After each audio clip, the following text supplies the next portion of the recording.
Hello everyone, welcome back to Arunachal Weekly Current Affairs series, and today we will discuss the combined current affairs from 3rd to 9th of January, right? So this video is coming too late because I was traveling that time, but it's okay, आपको revise करना है exams के लिए. Question number 1 से start करते हैं. Name the 100-day reading campaign launched by the Ministry of Education on January 1, 2022. The options are पढ़े भारत, भारत अध्ययन, सीखे भारत या फिर भारत पठन. The answer is option number A. पढ़े भारत कैंपेन लॉन्च किया गया है union education minister Shri Dharmendra Pradhan ji के द्वारा. ये 100 डेज यानी कि 14 वीक्स का रीडिंग कैंपेन है जिसे 1 जनवरी से 10 अप्रैल तक चलाया जाएगा. साथ ही साथ बात करते हैं इस कैंपेन के बारे में. This campaign is in alignment with the National Education Policy 2020 जो फोकस करता है जॉयफुल रीडिंग और उसके प्रमोशन पे, ताकि बच्चों को ऐसा कल्चर प्रोवाइड किया जा सके कि वो अपने एज एप्रोप्रिएट बुक्स को रीडिंग कर सके, ताकि उनका इंटरेस्ट डेवलप हो रीडिंग में और आगे की एजुकेशन के लिए एक होलिस्टिक ग्रोथ के साथ वो आगे बढ़ सकते हैं. So the National Education Policy 2020 aims at making India a global knowledge superpower. India को ग्लोबल नॉलेज सुपर पावर बनाना इसका मेन एम है, क्योंकि जब स्टूडेंट्स को अपनी लोकल लैंग्वेज में मदर टंग में बुक्स प्रोवाइड की जाएंगी तो ज्यादा इंटरेस्ट के साथ वो अपने आप को डेवलप करने की कोशिश करेंगे. National education policy third major revamp है एजुकेशन के फ्रेमवर्क के लिए सिंस इंडिपेंडेंस. इससे पहले दो एजुकेशन पॉलिसीज लॉन्च की गई थी, पहली 1968 में और दूसरी 1986 में. 68 का ही रिवर्स है 86, तो आपको बिल्कुल भी कंफ्यूज होने की जरूरत नहीं है. अगर आपने एक ईयर याद रखा है तो दूसरा आपको ऑटोमेटिकली याद आ जाएगा. It will focus on children studying in बाल वाटिका टू ग्रेड 8, यानी कि प्राइमरी एजुकेशन पर फोकस किया जा रहा है, बिकॉज नींव स्ट्रांग होगी तो बिल्डिंग अपने आप ही स्ट्रांग रहेगी, right? This campaign has also been aligned with the vision and goals of the Foundational Literacy and Numeracy Mission, जो कि हम पहले ही डिस्कस कर चुके हैं डिटेल में. It aims to have the participation of all stakeholders, national level हो या स्टेट लेवल हो, जितने भी लोग इसमें इन्वॉल्व हैं, चिल्ड्रन, टीचर्स, पेरेंट्स, कम्युनिटी या फिर एजुकेशनल एडमिनिस्ट्रेटर्स, सभी का इसमें एक इम्पॉर्टेंट रोल है और एक्टिव पार्टिसिपेशन होना जरूरी है. So this is all about the Padhe Bharat campaign, which is very important, right? Now come to the question number 2. Which institution has topped the Atal ranking of institutions on innovation achievements 2021? The options are IIT Bombay, IIT Madras, IIT Kanpur or the IIT Delhi. Here the answer is option number B. IIT Madras ने top position हासिल की है Atal ranking of institution on innovation achievements में. आपको याद होगा कि IIC Bangalore और आईआईटी मद्रास दोनों ही काफी आगे रहते हैं जब भी इंस्टीट्यूशनल रैंकिंग दी जाती है, तो इस बार अटल रैंकिंग में आईआईटी मद्रास सबसे पहले नंबर पर है, right? Now come to the question number 3. Major Dhyanchand Sports University is the first sports university of the Indian state of Uttar Pradesh. The foundation stone of the university was laid by PM Modi recently in which city? The answer is option number D, Meerut. उन्होंने question में clear किया है कि UP में पहली sport university launch की गई है, लेकिन किस शहर में, तो ये आपको बताना था और आंसर है मेरठ में. पीएम मोदी ने फाउंडेशन स्टोन रखा. आपको साथ ही साथ ये भी याद रखना है कि ये पहली स्पोर्ट्स यूनिवर्सिटी होगी उत्तर प्रदेश की, right? Question number 4 is here. SEBI has reconstituted its advisory committee on market data. Who is the new head of this committee and how many members are there in the committee? The answer is option number A, S Sahu. 20 member की एक committee है. Security and exchange board of India यानी सेबी ने restructure किया है अपनी advisory committee on market data को, जिसमें 20 मेंबर्स होंगे और ये कमेटी जो है वो रिकमेंड करेगी policy measures pertaining to areas like securities, market data access and privacy, right? S Sahoo कौन है? ये फॉर्मर चेयरपर्सन रह चुके हैं insolvency and bankruptcy board of India यानी IBBI के, और प्रोफेसर हैं नेशनल लॉ यूनिवर्सिटी दिल्ली के, जो कि नए हेड होंगे अब इस पैनल के, right? Now come to the question number 5. Name the winner of the Sahitya Academy Award 2021 in English language. Remember, English language पूछा है इन्होंने, तो English language में साहित्य अकेडमी अवार्ड 2021 दिया गया है नमिता गोखले जी को. इनकी नॉवल है things to leave behind, right. और हिंदी में दिया गया है दया प्रकाश सिन्हा जी को। तो दोनों ही लैंग्वेज में आपको याद रखना है, मोस्टली आस्क्ड क्वेश्चन होते हैं ये। अगर आप किसी पर्टिकुलर स्टेट पीसीएस की तैयारी कर रहे हैं तो आपको उस लैंग्वेज के जो साहित्य अकेडमी अवार्ड है वो भी याद रखने होंगे। अदरवाइज जो नेशनल लेवल एग्जाम्स होते हैं उसमें इंग्लिश और हिंदी के अक्सर पूछ लिए जाते हैं, right. Question number 6, which country has taken over the chairmanship of the United Nations Security Council's Counter-Terrorism Committee in 2022? The answer is option number B. India ने चेयरमैनशिप ली है यूनाइटेड स्टेट सिक्योरिटी काउंसिल के counter terrorism committee की 1 साल के लिए, जो कि 1 जनवरी 2022 से टेन्योर स्टार्ट हो चुका है। तो रिमेंबर, इंडिया ने चेयरमैनशिप अभी हासिल की है। Question number 7, what was the profession of Vijay Galani who has passed away recently? Vijay Galani जिनकी अभी अभी डेथ हुई है, ये एक फिल्म प्रोड्यूसर थे, काफी फेमस फिल्म प्रोड्यूसर रहे हैं ये बॉलीवुड के, और ऑर्गन फेलियर की वजह से इनकी डेथ हो गई है।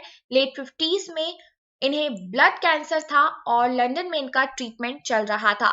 तो आपको कई बार डायरेक्टली भी क्वेश्चन पूछे जा सकते हैं, कई बार आपको ऑप्शंस एलिमिनेट करने में भी हेल्प होती है जब आपको पता होता है कि जो चर्चित व्यक्ति हैं वो किस फील्ड से एसोसिएटेड है, राइट। तो विजय गालानी जी का संबंध बॉलीवुड से था, ये एक फिल्म प्रोड्यूसर थे। Now come to the question number 8, which day is commemorated as the World Braille Day annually around the world?